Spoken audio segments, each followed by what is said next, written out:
menjadi sebuah tugas besar bagi masing-masing kepala daerah untuk bisa mengkomunikasikan, menyampaikan kepada masyarakat di daerahnya mengenai kehidupan ataupun kebiasaan baru yang harus dilakukan. Mas Emil Dardak, di Jawa Timur seperti apa ini upayanya untuk bisa menyampaikan kepada masyarakat?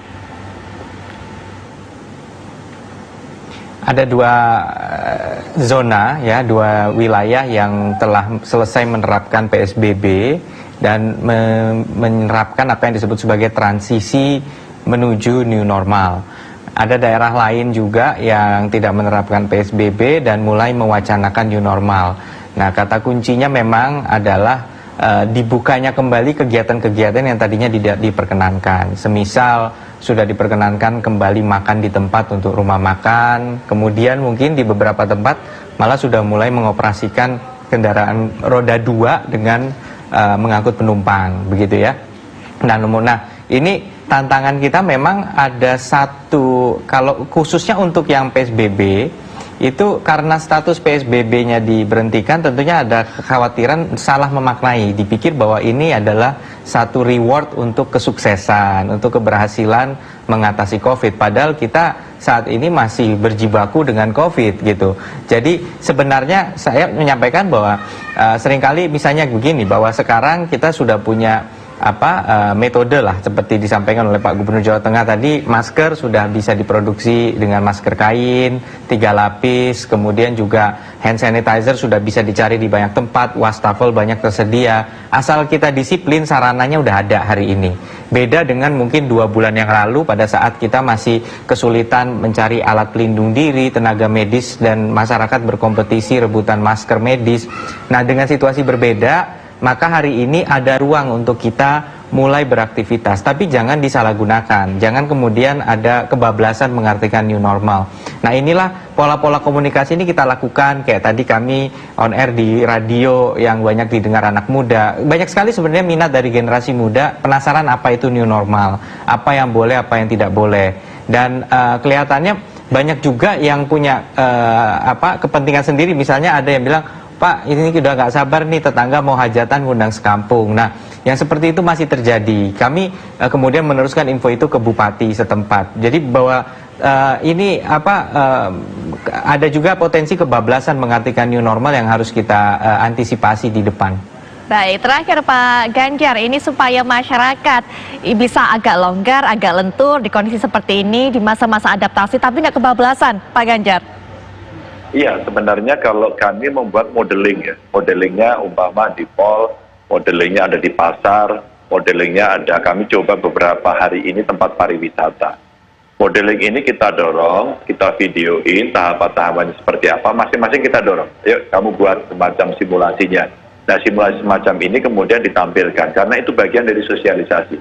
Maka saya sampaikan, seringkali disosialisasikan mau langsung boleh, lewat rumah ibadah boleh, lewat pertemuan terbatas, karena sekarang kan ASN udah masuk. Coba ASN yang bekerja sekarang melakukan sosialisasi, atau memang saya terjun langsung sambil teriak-teriak di pasar begitu kan, terus kemudian nanti kita masukkan dalam satu frame video kita, terus kemudian saya tambahin di-upload di medsos, dan itu komentarnya lebih banyak. Nah, begitu komentarnya banyak, ini sebenarnya kita sudah secara tidak langsung masyarakat mulai memahami itu. Nah, spokesperson memang mesti kita tambah. Pelajar terutama, ini kan sudah agak bosen ya, bukan agak, mungkin bosen banget sudah di rumah. Tapi bagaimana dia bisa berkomunikasi dengan temannya? Kita buatin kuis gitu kan. Terus kemudian tadi kayak Kang Emil di Jawa Timur gitu kan. Terus kemudian menyampaikan komunikasi dengan anak muda. Webinar ini kan lagi sering nih. Semua judulnya new normal nih. Saya tuh tiap hari sampai 3, 4, 5 webinar, semua ngomongnya itu gitu ya. Maksud saya kita pesenin aja. Sampai pada tingkat kemarin saya simulasikan. Pak Ganjar ditegesin aja. Oke, saya hukum. Mau kamu hukuman apa? Kalau mereka melanggar saya penjara mau nggak? Saya denda 5 juta mau nggak gitu. Terus dia bilang, jangan kejam-kejam Pak. Iya, artinya kita itu nggak mau dihukum, kita mau longgar, tapi juga nggak mau kena, itu artinya nggak bisa. Itulah kedisiplinan. Maka coba mulai dari yang kecil-kecil. Nah, mereka lah yang kita minta menjadi jubir, kira-kira begitu. Baik, Mas Bayu, mungkin terakhir ada pesan kepada para kepala daerah ini sebagai upaya untuk melakukan sosialisasi, Mas Bayu. Iya, saya kira saat ini kan sebenarnya juga ada anomali ya, angka infeksi masih cukup tinggi saya kira, per nasional ini masih di atas 1.000 saya kira beberapa hari ini gitu. Tapi kita sudah mau mendorong untuk bisa beraktivitas kembali karena alasan ekonomi. Saya kira yang saya paling khawatirkan adalah ruang-ruang publik informal.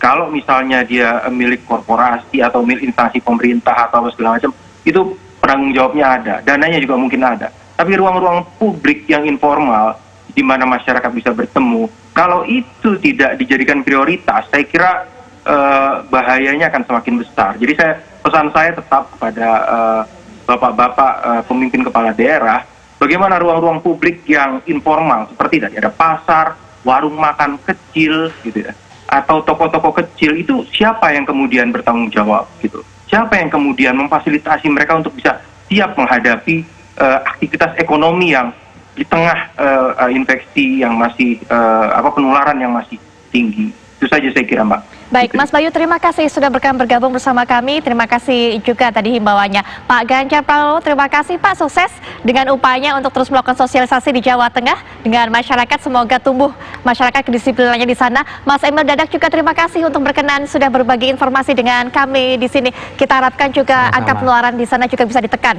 sehingga tidak lagi kasus baru di Jawa Timur. Sekali lagi terima kasih Bapak-bapak. Dan pemirsa, kami masih akan lanjutkan perbincangan Prof. Tabrani, Prof. Wiku, tapi setelah jeda berikut ini kami segera kembali.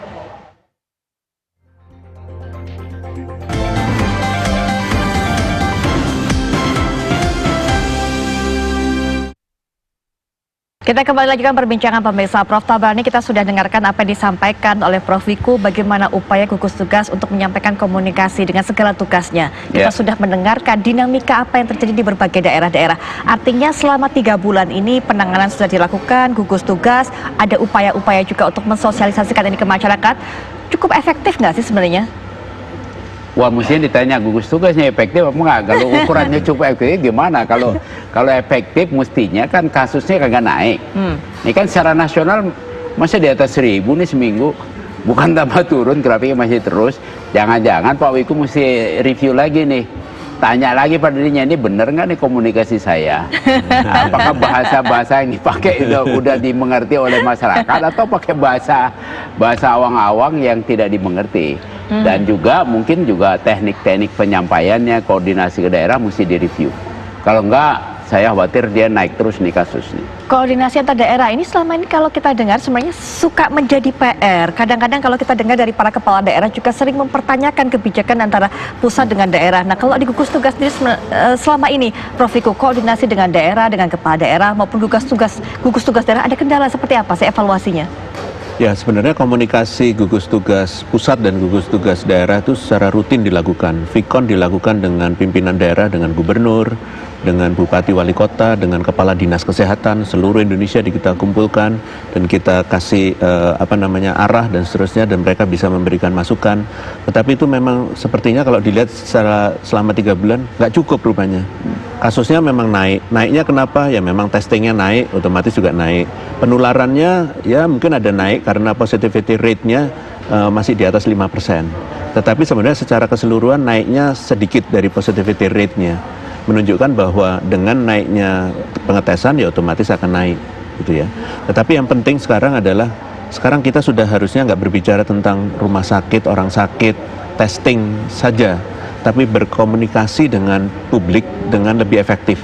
Ini yang harusnya kita ubah. Jadi rupanya dengan komentar tadi kan menunjukkan bahwa rupanya masyarakat nggak paham tentang new normal itu apa gitu kan.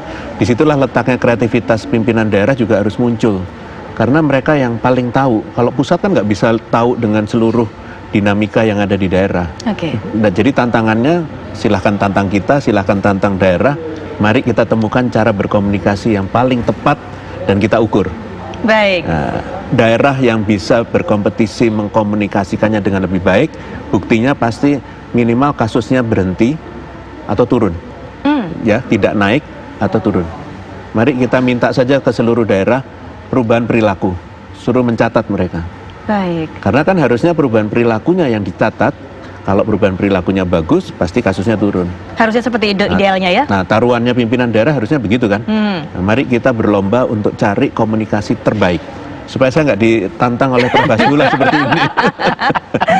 Mari kita buktikan gitu. Baik, kita Saya tunggu nanti. tunggu sebulan lagi efektif apa enggak? Sebulan ya, ukurannya sebulan ya, Prof. Ya, jangka waktunya sebulan ya, Sebulan untuk bisa aja. melihat hal ini Harus ya. cepat ini gerak, kalau enggak terjadi penurunan cepat. Artinya sekarang pakar yang dicari itu bukan pakar kesehatan atau klinis lagi. Yang dicari adalah pakar komunikasi publik. Oke. Sesuai dengan budayanya. Harusnya begitu sekarang itu. Nah, ini kita akan lihat juga, tentunya kita menunggu terobosan-terobosan apa yang akan dilakukan baik gugus tugas, pihak pemerintah maupun juga pihak masing-masing pemerintah provinsi dan juga pihak pemerintah daerah. Sayangnya waktu juga membatasi kebersamaan kita. Prof. Wiku, terima kasih. Terima Prof. Tabari kasih. juga terima kasih sudah Sama-sama, berkenan Pak untuk Putri. datang ke sini. Dan pemirsa, usai sudah kebersamaan kita di Apa Kabar Indonesia Malam episode kali ini, kami akan kembali lagi esok 18.30 waktu Indonesia Barat. Sesaat lagi Anda bisa menyaksikan kabar utama bersama rekan saya Windy Wellingtonia. Saya Putri Viola pamit. Selamat malam, sampai jumpa.